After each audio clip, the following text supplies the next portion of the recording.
মোরগ মুরগি ও কৃষকের গল্প। বাংলার এক শান্ত সবুজ গ্রাম, নাম তার কল্যাণপুর।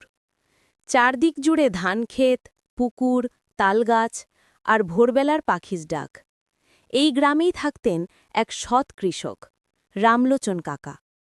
তার ছিল ছোট্ট একটা টিনের ঘর, পাশে একটা খড়ের ছাউনি দেওয়া ঘর, যেখানে থাকত তার দুই প্রিয় পোষা পাখি, একটা লাল ঝুটির মোরগ আর একটা সাদা পালপের মুরগি। রামলোচন কাকা প্রতিদিন সকালে মাঠে যেতেন কাজ করতে। যাওয়ার আগে মোরগ মুরগিকে ডেকে বলতেন, এই তোমরা দুজন আমার ঘর দেখবে, ঠিক আছে? আমি ফিরলে তোমাদের জন্য দানা আনব। মুরগি মাথা দোলাত, কুক কুক কুক কুক। মোরগ বুক ফুলিয়ে বলতো, কুক্কুরুক্কু, তুমি চিন্তা করো না মালিক। একদিনের ঘটনা।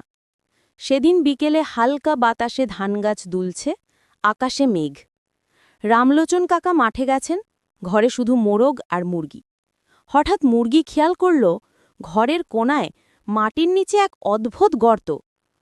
সে ভয়ে বলল, ওই মোরগ, তুই একবার দেখে আয় তো।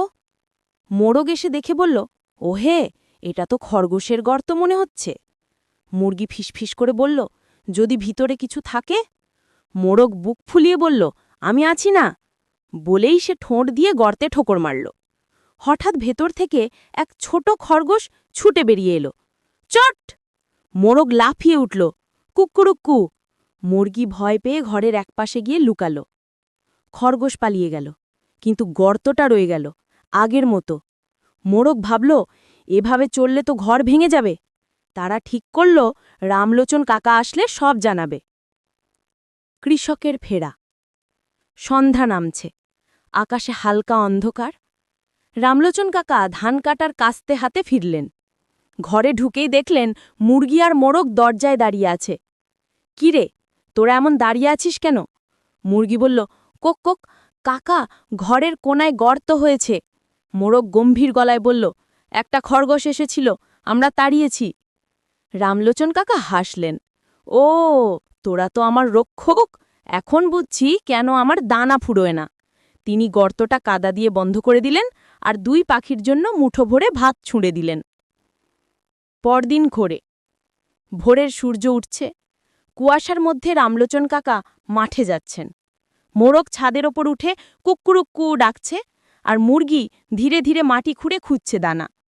এদের দিকে তাকিয়ে কৃষক মনে মনে বললেন, যাদের মন আছে তারা মানুষ না হলেও ভালোবাসতে জানে। বিশ্বাস আর যত্ন দিলে ওরাও ঘর সামলাতে পারে। নৈতিকতা বা শিক্ষা। ছোট মনে বড় দায়িত্ব থাকলেও যদি আন্তরিকতা থাকে, তবে ছোট প্রাণীও বড় কাজ করতে পারে।